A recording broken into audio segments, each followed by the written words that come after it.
You know, most Friday afternoons we tape a piece for our program on the streets of New York City. Now, this, of course, takes planning, meticulous preparation, and a lot of hard work, so it was only a matter of time before we said to hell with it. Instead, we decided to wander around aimlessly, pick up a couple of strangers, and hang around with them all afternoon. And here, boys and girls, is what happened. Hi. Oh, how are you today? Good, how are you? Good. What's your name? Right outside their hotel, we met Neil Bordy and Tanya Anderson, just in from Louisville, Kentucky for a weekend vacation. What are you doing right now? We're just getting ready to go out and do a little sightseeing. And would you mind if we came along with you? Would that bother you? Because as it turns out, we really have nothing to do today. It's too bad. Yeah. They planned to spend the afternoon sightseeing and agreed to let us tag along. I'm guessing it was the jet lag. Taxi! Hey! Right here! Taxi! Huh? What? Empire State Building. And step on it.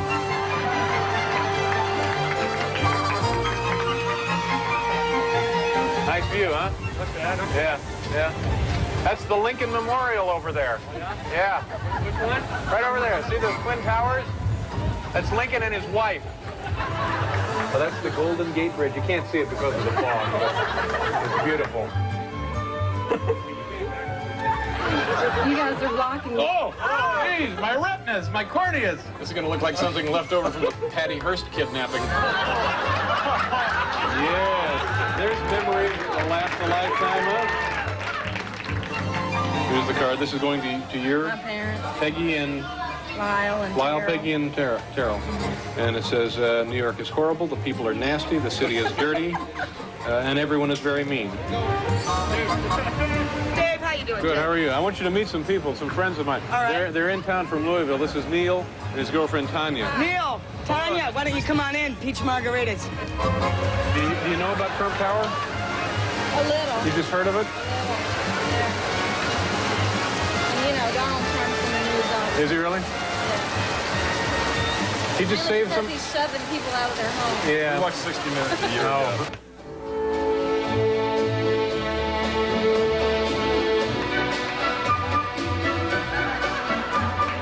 Hi, how are you? Are you the security man? Yes. Are you carrying heat? Keep an eye on you. Yeah. Do you have a gun on you? Yes. Show us your gun. I don't think it'd be.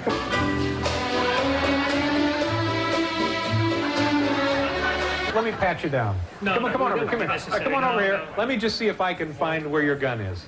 Please. No.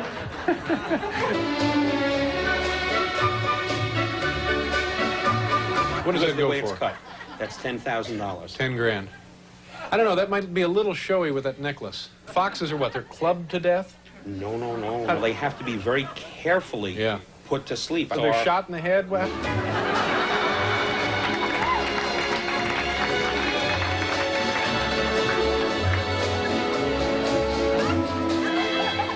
Thank you very much. Go on in. Thank you again. The royal treatment. Oh my gosh. Don, Dave Letterman. Nice to see you. How are you? Nice seeing you. Nice. Would you like to come into the office? Yeah, let's go into the office. Because I need to talk to you about the heating in my building, Don. Don, where is Doug Flutie, for heaven's sakes? Doug! Where the hell do you have him? All right, I have one more question, and then we're out of here. It's the middle of a Friday afternoon. You didn't know we were coming. Absolutely. You said, come on up. How busy can you be? I'm not busy. I have nothing to do. You know my truth? I have nothing to do. I wish I had more to do. What would you be doing I if think you I'll could go to do it? Louisville. You should. We'll do a couple of real estate deals in Louisville. There's a spot over here down on the carpet. Look into that. Thank you very much. Bye-bye. All right, let's get out of here. Don't touch anything. Let's go. Let's keep going. That's about it. And after this, you're pretty much on your own. Nice meeting you. right. Take Thank care. you. Have a good time. Thank you. Bye-bye. Bye-bye. Keep your hand on your wallet. All right, bye-bye.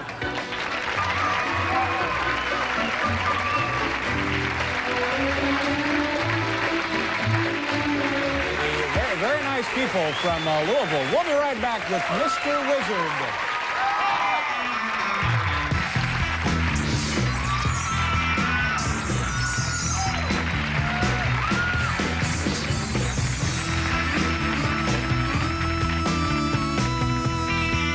Has enough money to give everyone in the audience tonight $1 million.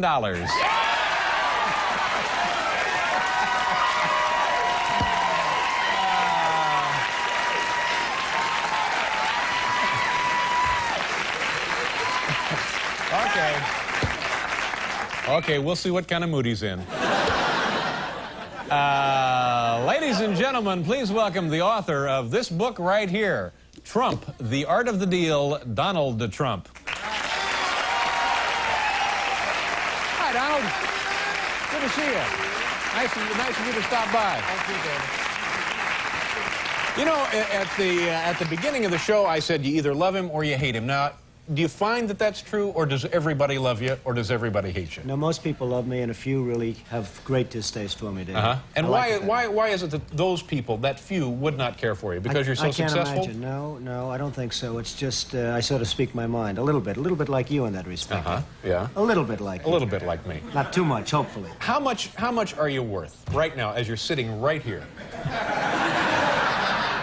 Zero idea, David. It depends on what's happening with the world and the market. But the $1 million for each person in the audience sounds like it could be an intriguing idea. Yeah.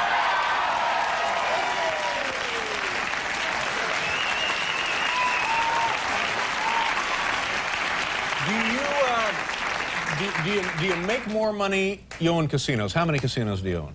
We have 4 casinos. 4 casinos in Atlanta? Paradise Island, Atlantic City, and it's really been very fabulous. Now, do you make more money from the casinos or more money in real estate development? Well, probably real estate in a sense, but real estate is an appreciation business, whereas the casinos are cash flow, and I don't know, I never really even think of it in those terms. I tried doing a great job. I think we have the best hotel casinos in the world, and hopefully I have the best real estate in the world with Trump Tower and everything, and that's what I like. All right, now let's get back to the assessment of your wealth for a second. If you had to liquidate, if you just decided I'm going somewhere else, I'm going to live in a trailer, and you wanted to sell off, everything, you'd start with your real estate development, all of your real estate holdings, and whatever else you have, your casinos, so on and so forth. You sold everything. Right. How big would that check be that you put in your pocket when you headed west for the trailer? Well, I hate to disappoint, but I have zero idea, David. How come this seat is at such a low level? You know, I'm looking at him. He's got this stage rigged, folks. No. But that seat is a good half, six inches higher than my seat. And so am I. Huh? I see. But no, I'm serious. I think that this. I'm not going to get you off that subject. No, this is. I think this is the kind of thing that people love to fantasize about, because you were unquestionably one of the most successful men in the country, if not the world, and also one of the wealthiest. So, give us a figure that we might ponder here. You'll never get it out of me, David. You'll never get it out of me. You'll try, but you'll never get it. Let's get something like how we're going to become more successful. Let's talk about that. I read something this afternoon that said in the bank right now you have $500 million in cash. In cash. Is that a fair? Which paper did you read that in? Well, I can't divulge those sources. You have to give me the newspaper. No, just tell me, is that not true, or is that close? Am I nuts here? Well, I don't know. You have to tell me where you got that, David. This is a very unusual interview, folks. You won't put a figure, just an imaginary figure? Never would. $1 billion. You're worth $1 billion? Perhaps. Perhaps. Perhaps.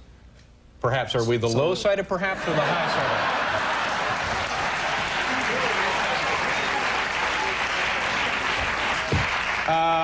What were you like as a kid? What kind of childhood did you have? Well, I had a good childhood, wonderful parents, really good parents, and it was a good, solid childhood, I'd say. Very normal in a lot of respects, but a very, very solid childhood. Yeah. From the standpoint of family, you know. Are you a driven person? Did you jump out of bed in the morning and just... I don't think of myself as driven. I'm fortunate. I don't need lots of sleep like some people, and some people don't. I don't need that. I would say that I'm somebody that enjoys what I do, and I enjoy it so much that perhaps I do it well. But I really enjoy what I do. I don't like to think of myself as driven. I don't like to think of myself really as ambitious. I just enjoy what I do, Dave. Is what you do something you've always wanted to do? I know your father was and still is a real estate developer. My father was in the real estate business, and I've been in that and other businesses and different things. I like what I'm doing. I just enjoy what I'm doing. I love the real estate business, and I love the other businesses that I'm in. Could you have done it without your father as a support system, both emotionally and financially? Did he help you out when you were starting? The emotional was very important. I learned a lot from my father, more than anything else. I learned a lot. My father was out in sort of a tough business in Brooklyn, Queens, rent-control property and various properties, and it wasn't a great business. It was a good business, and he was a solid guy and a bright guy. And I learned a lot from my father. And I think in terms of support, that would be the #1 thing that I got from my father. Have you had failures, big failures? Well, I don't look at failures as failures. I think a failure is something that you really want to learn by. I would say that I haven't had too many, and I want to keep it that way. I like keeping What's it. the biggest bath you've taken on a deal? I don't know if I can answer it yet. I mean, let's see what happens. So far, I've been very fortunate. But, I mean, we've all been fortunate. Markets have been going up other than a few weeks Now, did you ago. get hurt in the stock market then? Not particularly, but I think everybody gets hurt because when you lose $1 trillion or whatever throughout the world, I suspect everybody's hurt indirectly. I'm in the real estate business. You sell apartments, you sell this, you sell that. Perhaps people don't have as much. Everybody gets hurt by that, David. Let me ask you one more of these silly questions, and I promise after we do the commercial, we'll go on to other topics. Then we're going to get serious, right? Well, I didn't say that. What would it take, what kind of a hit would it take to get your attention where you would maybe need a drink? Where somebody came in and said, Don, we got some bad news. Woo!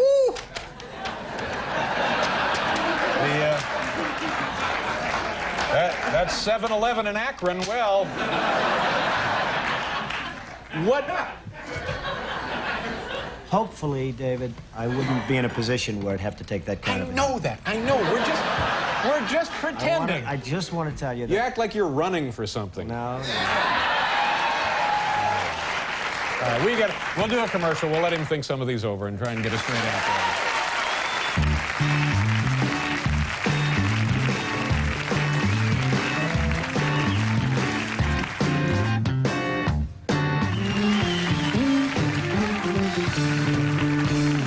Okay, Donald Trump is here. You're on the cover of the new issue of People magazine. I don't know what I'm beating around the bush here. I don't know why you're being so goofy about this. It says on the cover, you're a billionaire.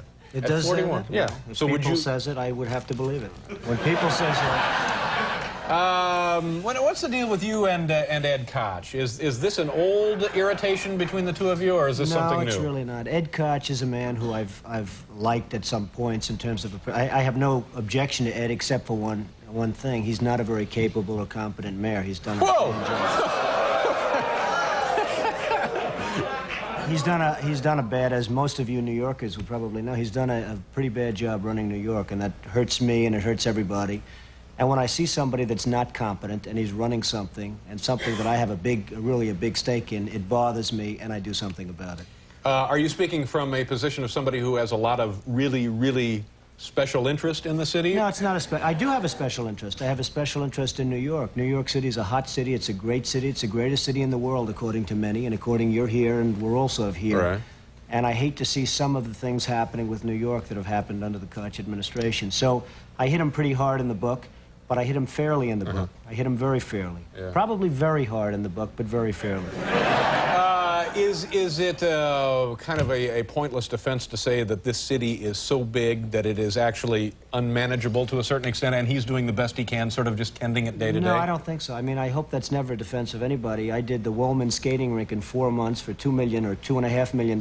They started 7 years before that and were unable to build it. I think they spent something like $15 million. This is a huge ice skating facility in Central Park, which the city was... 7 years. 7 years. 7 years, they could not get it open. They could not build it, Yeah. and we did it in 4 months. So, you know, you say, hey, it's big and everything else, and give them a little bit more time, but the fact is, that's a disgrace. The zoos are a disgrace. The subways, the schools. It's really, David, it's really management. It's management, it's competence, it's capability, it's just basic ability, and Ed Koch doesn't have it. Yeah, but you're speaking again from the over-the-fence in private enterprise. He's trying to run a municipal administration. It can be done. You think it could be done? Absolutely. By the right person, it could be done. Yeah. Any thoughts? I mean, would you want to be mayor of this city? No, I wouldn't want to be mayor. It'd run very well if I was mayor, but I would not want to be the mayor of New York. Is there something you do want?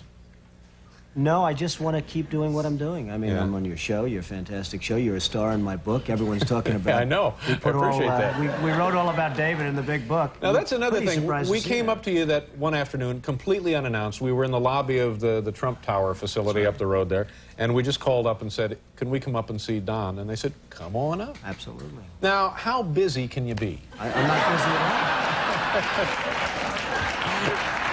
at But you all. That were was actually... a lot of fun, by the way. Yeah, it Your was fun. coming up was a lot of fun. And I must say, I thought that was very gracious of you to do, because obviously you got a lot better things to do than goof around with me. You're right. Yeah. And what about the, are people trying to draft you to run for president up in New Hampshire? Well, I guess a lot of people want to see this country, it's a shame what's happening. Japan, Saudi Arabia, Kuwait, everybody's taking advantage of the United States. People know that if certain people are running a country, that it won't happen. I mean, when you look at Japan, not paying for the defense, we're defending Japan. We're losing billions and billions of dollars. We're fighting for AIDS help and for farmers and for this and that. And it's a shame, and the Japanese folks, who I respect greatly, but they're not treating us fairly. They're really not treating us fairly. Kuwait, Saudi Arabia, they're not paying us anything for the services we're rendering, and I think it's a disgrace. And I think people look at certain people, and maybe me, if I were in a position, this country, believe me, would not be ripped off like it is, and it is just being ripped off so badly by our so-called allies. Yeah. So that's a pretty strong statement. So now, are you saying I don't think it's that... strong. I think it's fair. And by the way, I have tremendous respect for the Japanese. I do a lot of business with the Japanese, and they smile about it too. They know it. The country is losing billions and billions of dollars to Japan, and we can't afford to lose. And it's a shame. It's But so now, are happening. you saying this by way of indicating that you could do it better, and you do intend to run for president at some point? No, I'm not going to run for president, but I think somebody... Now, in 8 years, if you came back, would you have a different answer? In 4 years, I if you tend to came back? doubt it. I really tend to doubt it. But I just think that there's so many ways that this country can straighten itself out, and we're not going about those ways. Cutting farm aid is not the appropriate thing. Cutting help for the homeless and help for the poor and welfare... Certain things can be done that really will mean big dollars to this country, and those things are not being done right now. Let me ask you one other question, because I know you have other appointments and stuff to get to. If you go to dinner and the bill is like, say, $25, how much of a tip would you throw down? Well, you know, the way I feel about tips, if somebody does a super job, I give more than anyone. And if somebody does a lousy job, I probably give less than anybody. And that's the way I feel about life. Life should be, you should be rewarded for competence and capability and doing a job and having a smile on your face, maybe, if that's the case. And I'm a pretty good tipper when somebody's good, and I'm a pretty lousy tipper if somebody's not good. So that's the way it is. But, you know, sitting here listening to this stuff, it seems to me you are dying to get to some public platform to superimpose those feelings upon the American awareness. Well, maybe so, but I'm not. I would like to have the feelings known and let somebody else do it, and it can be done. If it's carried, if the ball's carried correctly, it can be done. Yeah, but if you want something done right, do it yourself. Here's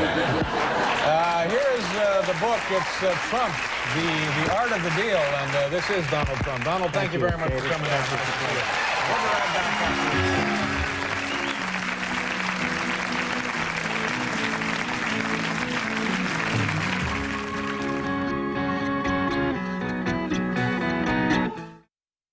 For 12 seasons, our next guest has broadcast the NFL Today with Brent Musburger. He is a man who knows the angles and the odds on everything from the White House to the Super Bowl. Folks, please say hello to Jimmy the Greek Snyder. Hi, Jimmy. How are you? Nice to meet you. Thank you. Thanks for being on the show. Well, I can make it all even. You can come on our show tomorrow, then tell us what's wrong with the Giants. All right, I'll be happy to do that. Okay. All right. Let's. I mentioned here the White House to the Super Bowl. Since we just mentioned it, since we were talking about Gary Hart, could you now give us odds on the Republican nominee, the Democratic nominee, and the ultimate and winner? Gary Hart too. Huh? Yeah, whatever. See you what want. too much love's done for you? What's that? It blows out your brains. Okay. That's mine. I see. Okay. Now, the Republican nominee, it's 8-5 that Bush beats Dole. Uh-huh. Now, it's 6-1, you can't guess who the Democrat's going to be, and I don't care who you take. Yeah. And it's 50-1 against Hart. Uh-huh. And are there odds now on Cuomo being brought back into the fray? Well, if anybody would make them, it would be me, and I don't think Cuomo wants to run, but I would have to make him a 20-1 shot. Mm-hmm. Only because he doesn't want to run. If he would run, he'd be a 3-1 shot. Yeah. If Iacocca would run, he'd be 2-1. You know. Is that right? Yeah. You think so? Definitely. What about a guy like Donald Trump, who looks like a candidate somewhere down the road, but won't really say anything? You know, I'm glad you asked that. But you see, there's a difference here. There's a way of doing this. Donald is a Republican sort of in the middle of the road. He'd have to leave that side because Bush and Dole have that all tied up. I'm talking about the delegates. But if he would leave and go on the Democratic side, he could bury all these people. Look at Hart. I mean, all of a sudden he's #1. I mean, that's an impossibility. Now, Mr. Trump is arrogant, he's egotistical, but he's smart, and he's beautiful, and he knows how to do things. Right. If he would switch to the Democratic side, he could win the Democratic nomination because he knows how to put things together, put slates together in every state. He could win because then he'd go against Bush, and I'll tell you something. It would be a close election. I know that sounds ridiculous. No, it does sound ridiculous because I think when people no, I mean from the standpoint when you talk to Donald Trump, you think maybe in 4 years or in 8 years, but now to suddenly there's nobody there, David. Yeah. But things have already started, and for him to announce that he's switching parties, I mean, who's going to accept that? And Reagan did. Why not? Well, all right. Now, how do we describe you? You're a professional gambler, and I was a professional. You don't gamble gambler. anymore? No. Yeah. Oh, except on the market every morning, like 500 or 600 shares of stock every day. But most of your life, that's how you made your living, right? 1962, yes. I think you were the first gambler that Americans probably became aware of on a national basis. That's because I made the numbers first, that was all, you know. I mean, I've been around for 50 years, so consequently... Do you remember how you started gambling, what your first bet was, how much you won? The first big one I remember, What the was first that? time I bet $500 or more was on Lewis against Smelling, 1930-something, 39 or something. I had to borrow $500 so I could lay 9 to 5. Had this been something you got from your family or your friends? Were they all gamblers as well? No, I was born in Steubenville. I was born in Steubenville, Ohio. I mean, and I was 25 before I found out that gambling was illegal because they had 11 gambling houses in a town of 40,000. Is that right? We, you know, I say that. I mean, it's kind of cute, but it's true. Yeah. If you had to exist, you either had to work in a coal mine or a steel mill or gamble, and I thought that was easier. Now, when you were gambling regularly, on any given weekend, how many different bets at how much money would you have out? No, you don't. When I was gambling, I never played a lot of games. I would wait and play a lot of money on one game. Like, give us an example. Well, the big one that I lost, in fact, was Kentucky against Santa Clara in 1950. You know, I bet $250,000 on it. But you know... I'm sorry? $250,000 on one game? Yeah, but I lost it. Jeez, that's But you know, depressing. I bet $50,000 on the other 5 bowl games that day, and I won all 5 of them. But you know what? Goes to show you how reaching smart for I my was. wallet to give you a hand, and you broke even then that day. Yeah, I broke even, but the whole thing about it, you know, today there's people in Vegas and around the country that do that every week. Yeah. I mean, it was nothing. It's really mushroomed, hasn't it? It sure has. Do you remember your single biggest win and your single biggest loss? Was that it, the $250,000 loss? A big win was Truman against Dewey, you know. Really? You had money on that? Yeah. I didn't have to put up too much for that. I wouldn't think so. And how much did you end up bringing home? I took 17 to 1. I mean, it's a matter of record that I won 170,000. But Winchell was around, and somebody, you know, by the time the story was told and retold, he had me winning $1,700,000, and I had the IRS on my back for about 7 years after that. How are you and Brent getting along? Wasn't there about 5 years ago, you guys got into a scuffle in a bar or something? Now listen, we've been together for almost 13 years. We're entitled to one argument. I mean, you know, you have that many arguments with your wife every week. No, Brent said something he shouldn't have said, and I did something I shouldn't have done. He and I are the closest of friends. I saw him on your show. But somebody did get punched, right? Well, it was about even. All right, a little punch out. Did you hear that, Paul? We're entitled to one punch out. This is the man you see every, I guess, Saturday and Sunday now, right? Well, Saturday and Sunday this week, right, and next week also. Jimmy the Great. Pleasure to meet you, Jimmy. Thank you very much for being here.